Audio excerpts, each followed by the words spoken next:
Hey folk, my ring light is not lighting. The light is kaput, it's broken, it's off. So I just went to a place that had more light. But now I've never recorded from this angle, so it's like, whoa, terrible. You can only see like from my boobs up. I'm sorry about that. I will go back into my darker corner and just deal with the darkness for now, next time. But for now, deal with my chest and my face. I'm so sorry. It's a terrible angle. Married to a criminal. And leopards never change their spots, guys. I don't know what I don't know what sin I ever committed before my birth to be born into a family that steals my money. My mother, my own mother, was the first one to steal my money. I had been signed up to an agency, talent agency, and I had a job. So I got my salary. I did an advert, other things I couldn't do because it was on Sabbath, and I keep Sabbath. And so I couldn't do many jobs. But the one job I did do, I got money every time the advert aired on TV.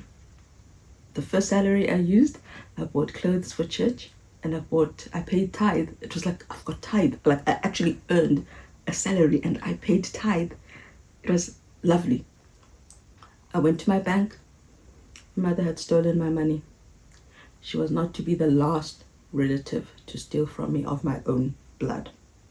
And then after I got married, on my husband's side as well, the first run of the relatives lied and pretended that they knew someone at home office who would help me apply for a work visa, but they lied. I don't know. Now I'm pretty sure my husband knew that his sibling was lying about it. But he went ahead let me give my passport, let me go and apply for a job. And that's when the lady said, I'm sorry. I thought I had my speaker. I hope you can hear me anyway, my mic. I'm sorry, this is not a real passport. This is not a work visa. This is fraudulent. So my own husband allowed me to be potentially taken to a detention center, immigration detention center, or be taken to prison, or be deported, which would have been not so great because my life was over there now and I didn't want to go back home. I got married because I wanted to escape home, little knowing I was going out of the frying pan into another frying pan because they were all the same. And there I was. Okay, thanks. Thanks a lot. That's love. Love is not that. That is not love. Allowing your wife to potentially go to a detention center. And I'm pretty sure he knew because he never apologized. He never said, how could my relative do this to you? Why didn't they at least warn you that it's fake? Because they knew I wouldn't use a fake piece of paper. I'm not a liar. So he allowed stealing. He let it go. He actually said, let's let it go. It doesn't matter. It did matter to me because I worked for my money. That saving that we did for our rent and flat deposit, it was my body that also worked for it. It wasn't just stolen from him. He doesn't mind his relatives stealing from him. But I do. Integrity must go both ways. I don't steal from you. You don't steal from me. But if you come from a family where everyone just takes and uses and abuses, yeah, your morals are skewed. No matter how many sermons you may give, your morals are skewed unless you allow God to work in you. So okay, we've got that. That's how my marriage began, on a low note. Every time you guys saw me smiling and acting all romantic like the elders told me they miss me doing after his first known affair, it was all an act. I was trying to mold him into becoming a man of integrity, a man with morals, a man who stands for himself and the Lord he was preaching about and preaching for. I was working and doing the work of two people as a so-called Christian that he pretended to be. I hid a lot. I never told even my own family, blood family, that his relative, a very close one, had stolen from us. I never told them that I heard her lying just in the next room about me. I never told them anything, guys. I didn't even tell them that I could have been deported, that I could have been in a detention center when I didn't even know that I was carrying anything fraudulent. I never told a soul. I was used to being mistreated and abused, that I didn't even realize this is abuse. This is wrong. This is evil. He does not love me. It took me way too long to realize he did not love me. If I'd known he didn't love me, I wouldn't have had children with him. No, no gift, no blessing, as beloved as it is, will ever cover up for the hell he's put me through. So here we are. Financial abuse is stealing from your wife, especially when you're married in community of property. Specifically, if in this case, you're married in community of property. All assets are meant to be joint by law. So every cent that comes in is ours. Now I have it easy because as he wanted and as I wanted, I raised our children on my own. I taught them on my own. I take them to therapy on my own, as in, I don't get any outside money. I did try. I wanted to try a business. He kept telling me it will fail. Anytime a liar and a fraudulent person tells you something will fail, believe the opposite. But I kept thinking, I want to be honest. Clearly, he wants to be honest because he's teaching and preaching about how he doesn't want his girlfriend to feed his child cheese. He can't be worse than, like, if he's so worried about what diet his children will eat, then surely he's got the integrity and the honesty. I even, like, it didn't dawn on me that I'm married to a fraudster, someone who wasn't born in my country, but then comes to my country and gets an identity document and it wasn't born here. That's a fraudster. Why did I think that a fraudster would ever change if they were gaining from pretending to be someone they are not? I mean, he told me I was born in Johannesburg, I'm Umzulu, and I'm like, I may be only 18, but I'm not stupid. I am fully South African. I know isiZulu. I watched TV in isiZulu. I understand it very well. Oh, good enough. My relatives are AmaZulu.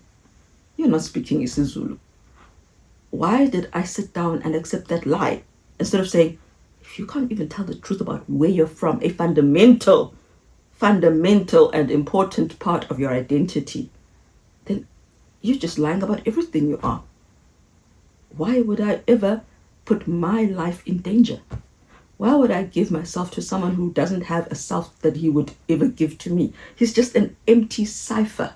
Whatever lie suits, he will live it.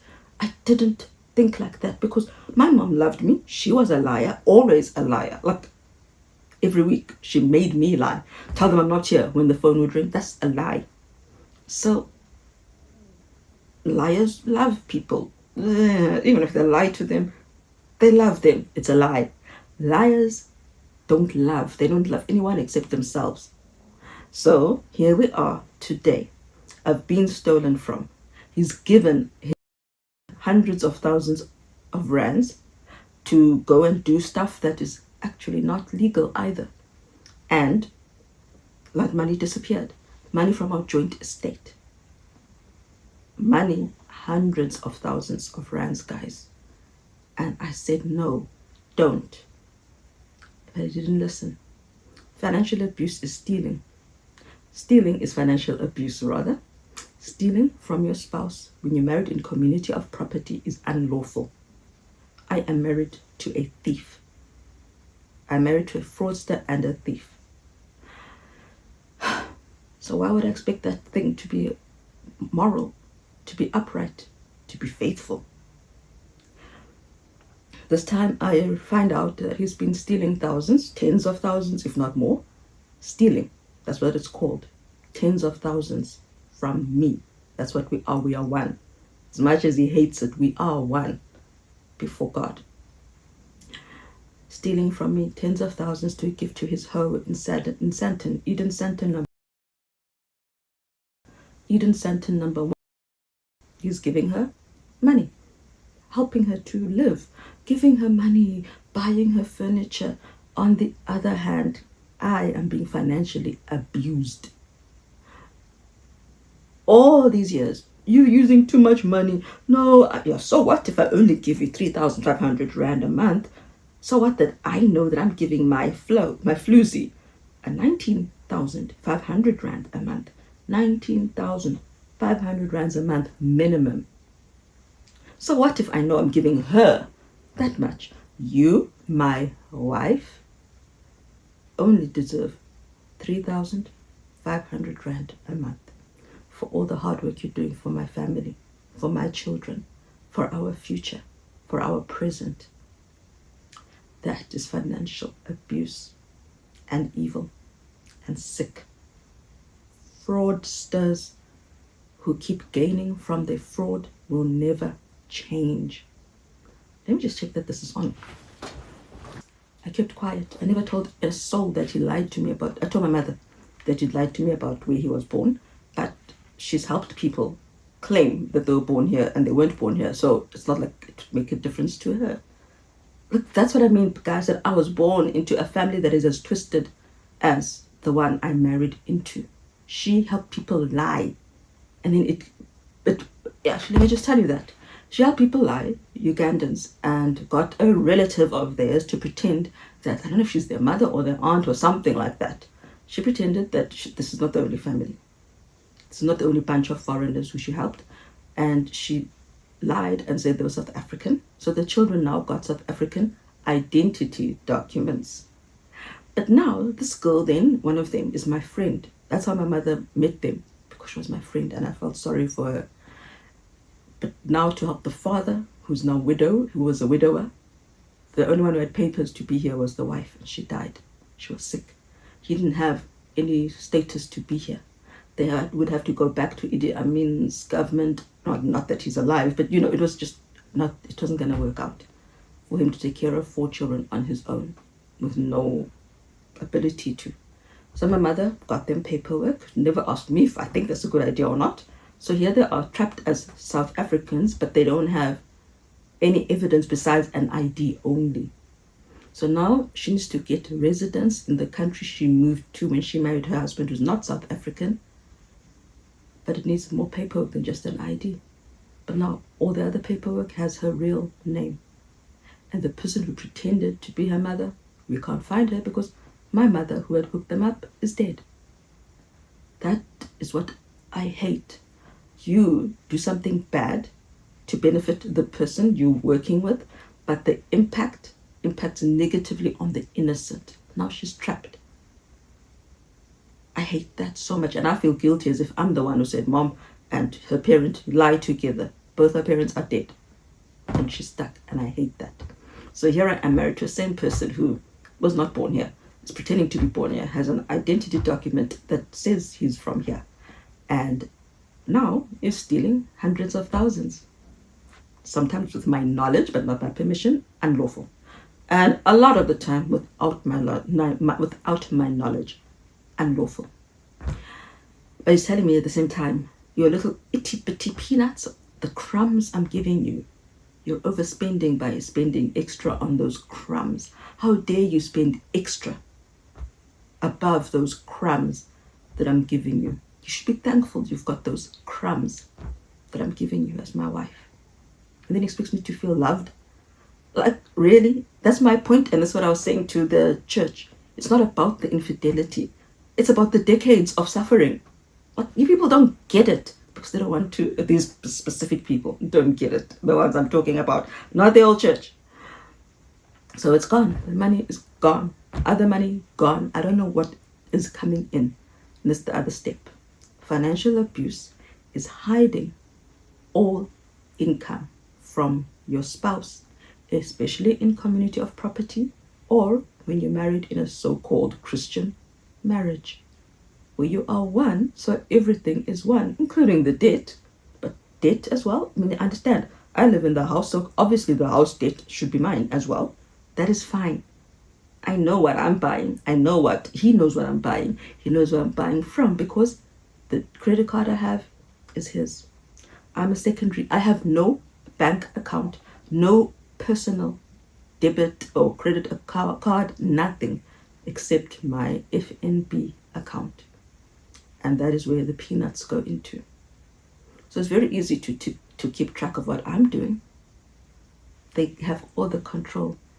Financial abusers, criminals have all the control. So they know what you get. They know what you buy, but they don't tell you what they're doing with the money. your money. So they hide the money. They give away your money. And then they tell you, in X number of years, I don't even know if it was 2 or 3 years, I didn't read because he doesn't read. So why should I break my skull reading when he told me to my face and he wrote? He doesn't read my emails. So I'm not reading. And the other reason I'm not reading, because the only time, why he started saying you are spending too much money. Look, here's the breakdown of what you're spending and how I'm spending, and in X number of years we're gonna run out of money. It only happened after I asked him and his floozy why they were stealing money from God and why they were stealing money from me, his family. Until then, all these years, 22 and a half years, there were sometimes I did know, maybe for a year or so. But otherwise, to say 21 years, I've never known how much he's getting from his side hustle, from his work. I've never received a full bank reconciliation of all the bank accounts. He's left me clueless, penniless, clueless. That is what evil abusers do to their spouses, because then they're trapped and they love control. They don't want you to be free and happy. They don't want you to be able to say, okay, this is how much he's earning. If I get out of this house and he pays for us to go and live somewhere else, because he clearly doesn't want to be married, so let him not be married then and divorce. How are we going to survive? He doesn't want to show me that. I am trapped. You know, when you see the stats say, I know I've shared this before, but I'm putting this in context of financial abuse, where you were not even given a proper amount of money that you could save from. So you've got no savings whatsoever. You were told your plans to make money are not going to work. The other time you were told, but if you do that, then you're making me look like I'm not a provider. You shouldn't earn your own money because you're making me look like I'm not a provider. And I, like the good Christian wife I was, I obeyed. I submitted to a fraudster. How stupid. So I don't have savings. Women in general, they lose 45% of their income. I've got 4 children with special needs and 2 who are studying. If I lose 45% of my income, where does that put me? I'm trapped because I cannot increase that 45% or cannot keep that 45% that others do. Because this is talking about women who are employed. Because I can never be employed, ever. I was already even told 2 years ago to not work. Now I'm not meant to be working in my own home. I'm not meant to be teaching. So there's definitely, as time goes on, I'm not meant to be then out the home either, working. So that is where I'm stuck, guys. I'm not even meant to be driving the children to whatever special school I would have found if it's in a different suburb. That's how bad my ankylosing spondylitis is. And that discounts the fact that I'm currently being tested for Sjogren's disease, which is then probably why my lungs are so much worse than they had been when they deteriorated. The deterioration is worse. And that is why, because I'm probably very likely fighting a second autoimmune condition, disease. I'm in trouble. I cannot look for work. I cannot relate to the women who are, oh, I've got so much hope. I'm going to hand in my CVs. Good for you. I'm happy for you. That's not my reality. All it does is remind me and reinforce to me how alone and trapped I am, hopeless. And I need every bit of hope I can get, not reminders of how hopeless my situation is. So I love the South African groups and feel bad, but there's misery loves company in that. I'm glad I'm not the only one who is truly trapped. I cannot leave. I literally cannot leave. And that stinks because I did my best. He needs to tell me all the income. It needs to be shown to us, her and me, and him, the other guy, the legal guy, and how much he's been giving away. So, folk, that is how financial abuse in the church works.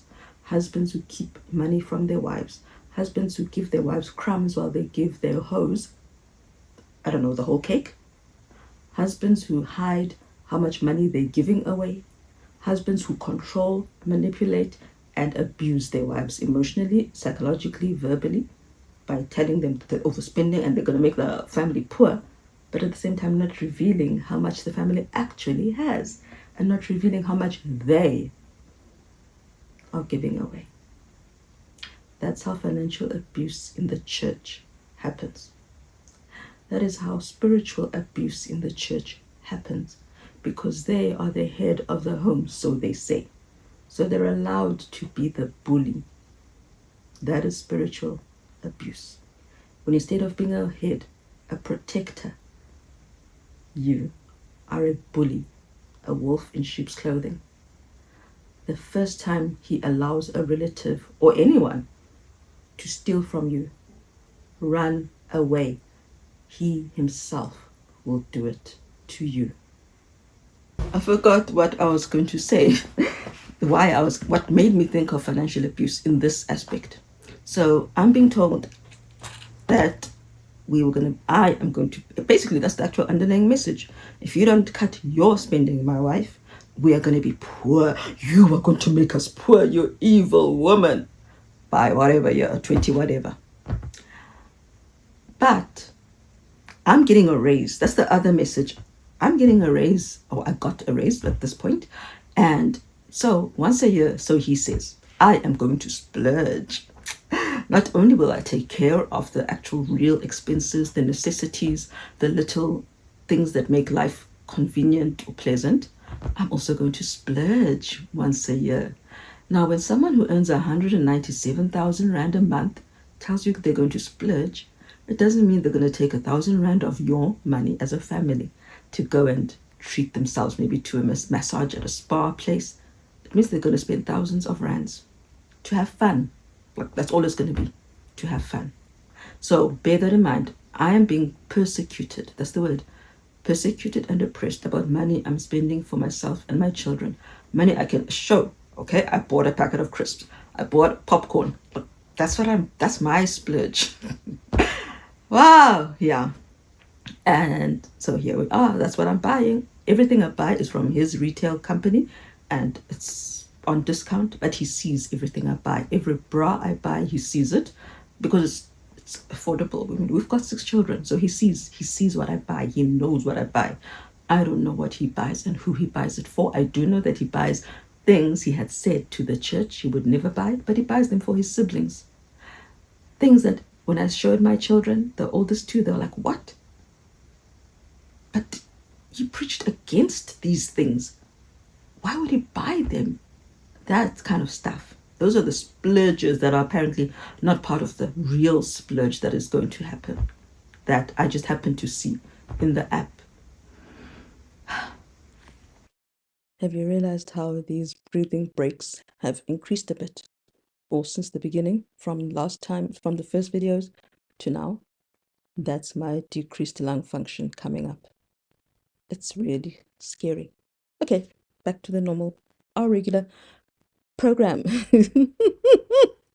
So I'm making us poor with these little purchases and the sensory stuff and all of that for my children and our medical bills, which I didn't bring on us. That's all things that God allowed.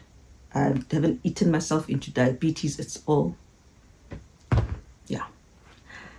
But hey, he's going to splurge once a year. So I asked, okay, so you're going to splurge once a year. There's like, I don't know how many tens of thousands he's going to spend on something fun, not a necessity, not a want that both of us would say, yeah, go ahead. Something that he will do on his own. With his floozy, probably. I don't know, but that's likely. I mean, if he's, yeah.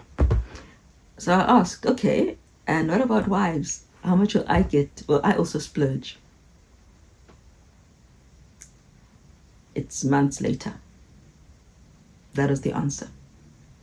The answer is, yes, we're married in community of property. Yes, all our money belongs to us. I agreed, or I said to the pastor, we are getting married in community of property, but I did not mean it. I was lying. There's no community of property. It's all mine, is what he's saying. I'll just give you little crumbs. You don't deserve anything. You're worthless to me. That's what he's saying when he says, I will be splurging. And for my people who would tell me that they need dictionaries for my English, Splurging is, I guess I did make it clear, it's wasting money on a treat. Like, I'll splurge and buy myself a whole chocolate cake. That's a splurge. It's not necessary. It's not, so it's wasteful, but it's not a crime. It's not like I'm going to go and buy cocaine, you know. It's not a crime, but it's like, yeah, it's a treat. It's like really a treat. Luxurious, pampering. I'm going to go to the most expensive massage. I don't know, whatever you may splurge on. A helicopter ride for, I don't know, bungee jumping. Yeah. So that's what he's going to do. While I sit here and raise his children while he's at work. While I sit here, plan his children's education while he's at work. While I sit here, taking care of our children while he's traveling for work, which is very often. While I sit here and he's splurging with his floozy. Last thing, this was the one that led to these videos. He's also traveling. He is using our money to go and pay, I don't know how many thousands of rands to join the Tokyo Marathon. I'll look it up. But I know the dollar amount because I saw it in his emails to this floozy about him going to the Tokyo Marathon. He didn't tell me because I don't matter. I'm just a wife. But he told his floozy all the marathons he wants to run. So he spent all those thousands to get into the marathon. And then he will spend thousands to go to the marathon.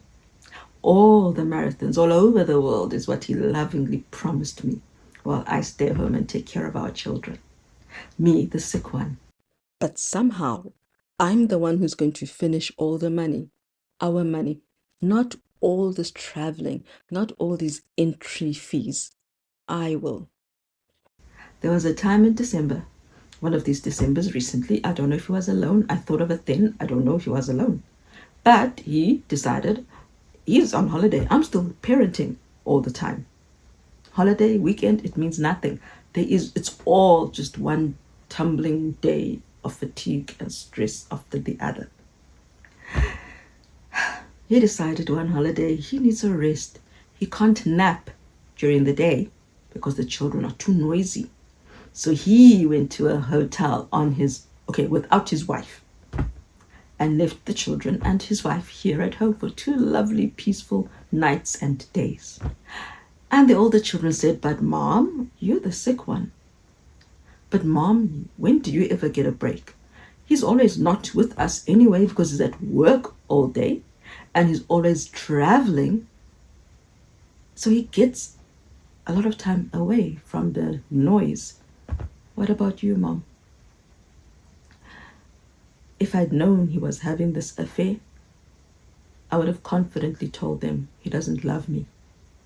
That's why he doesn't care about me. That's why he doesn't treat me. That's why he can buy me balloons and think it's a birthday gift for an adult. I wouldn't even buy balloons for a 3-year-old child and think that that's a birthday gift. Folk, financial abuse is one of the cruelest things you can do to your wife because you dehumanize her, you control her, you manipulate her, you talk down to her like she's nothing, just a waste. When she's built you, as someone else said, if it wasn't for you, this house wouldn't be standing. If it wasn't for me. His floozy has done nothing for him except build his fragile ego. Massage his fragile ego. She's done nothing to make him a better person. He doesn't want to be a better person, right? So fraudsters are going to fraud. Liars are going to lie. Thieves are going to steal.